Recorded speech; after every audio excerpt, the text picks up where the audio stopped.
Welcome to another episode of Tim Talks, where we talk shop. Today I'm with Jason Mann, who is a VP of Quality and Engineering, and we're going to talk a little bit about secondary operations. So Jason, can you tell us a little bit about what are secondary operations? So secondary operations would be anything that are done outside of the molding machine.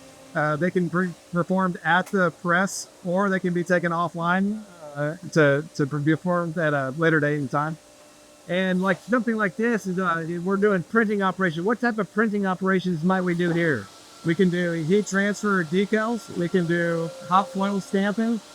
We can apply physical decals. A lot of times we're trying to pace that with the pace of the cycle time of the machine. Sometimes we can't keep up. There's more assembly.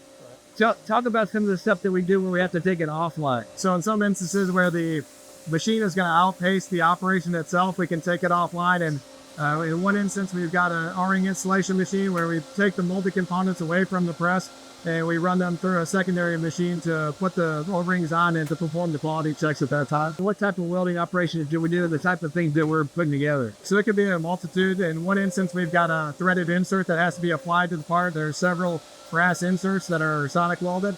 In another, we've got another plastic reflector that's applied to the part through sonic welding and heat safety. Bringing multiple components together and outside purchase items. Tell us about that. So it could be anything from screws, washers, nuts, bolts, other plastic components, whether it be an outsourced component or just a standard stock item that we bring in.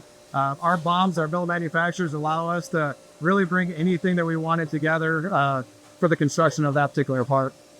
So as a custom molder, we can do not just molding, but all kinds of other part decoration, assembly, kitting, labeling, virtually unlimited what we can do. And we control that through our ERP system and the BOM. So if you need some of those things, we would be one to help you with that. So thanks for tuning in to another Tech Talk at Texas Injection Molding.